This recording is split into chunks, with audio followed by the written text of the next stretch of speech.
quite frankly, um, the only thing that I can really think to talk about right now is just congratulations to the Houston Astros. I mentioned it a little earlier. Christian Vasquez won the World Series with Houston. Houston was a problem, and definitely pun intended there. But I didn't realize, quite frankly, until maybe like right at the end of the season, like how ridiculously good the Astros were. I said early on in the season the Astros got worse.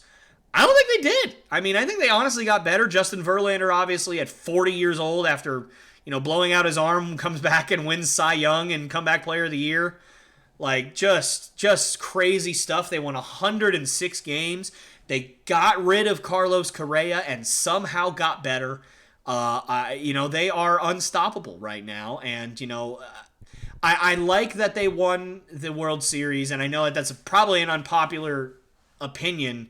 I was rooting for the Phillies, but the Astros winning, it does two things. One, it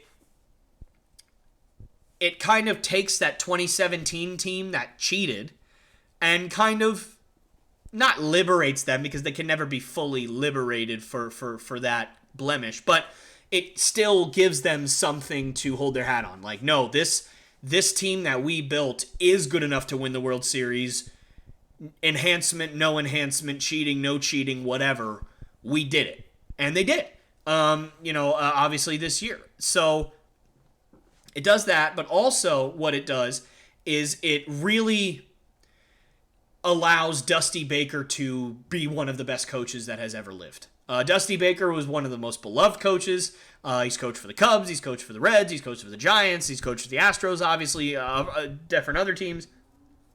And as far as I know, I don't think he's ever won a World Series until this year. So really, really happy for Dusty Baker that he's able to get that before he retired, because Dusty Baker's getting up there in age, guys. I mean, I think he's in his 70s at this point. So, he's getting up there. So really, really, really nice to see him win a World Series. But just in terms of the team itself, they didn't really have many weaknesses on that team.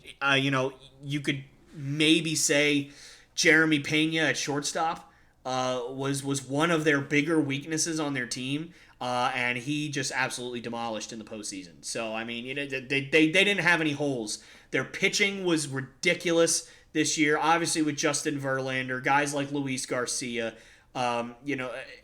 just all the different guys that they have on that staff, Lance McCullers, unbelievable. I know I'm forgetting some people, but their bullpen was really, really good all season long and in the playoffs, obviously.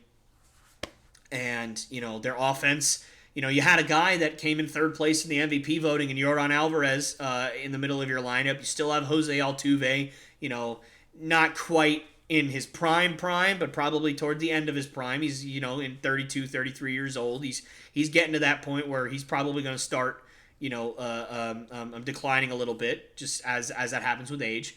And obviously you traded for Christian Vasquez, and you could say you're one of your main weaknesses was the fact that your catcher couldn't really get on base, couldn't really hit, and they got a guy who's about as good as Martin Maldonado behind the plate defensively and with a cannon of an arm, but that could still get on base and could hit a little bit in Christian Vasquez. So, quite frankly, if that was your weakness, if your weakness was Jeremy Pena and you're behind the plate, I mean, they took care of that. Obviously, you still have Alex Bregman. You still have Kyle Tucker. I mean, it's just insane how good the Astros were this year. I don't really have much more to say other than that, but congratulations to the Houston Astros. Good for them, and I don't really see anybody stopping them next year. I really don't, unless something crazy happens. Maybe San Diego, if they put it together over there with all the talent that they have, but that's for a whole nother video, obviously. But for right now, I don't see how the Astros are going to be stopped. They're certainly not going to be stopped by the Yankees, though. I can tell you that. That's going to be it's probably going to be for next week. But yeah, so congratulations again to the Houston Astros. And I would say I hope to see them this successful next year, but I don't. Hey guys, me again. Thank you so much for watching one of my clips from the Lopes Goes Last podcast. These clips are so much fun to do. I absolutely love making them, and I absolutely love doing them. And this podcast is my baby. So I really want this thing to grow, and I really want it to succeed. So if you did like what you see, please subscribe. Also hit that bell notification so you never miss any one of my episodes or one of my clips like this one. And please do also like and share these videos with your friends and your family so that we can make this thing grow as fast as possible. And I wanted to thank you again so much. And I hope you guys enjoyed the video and have a great rest of your day.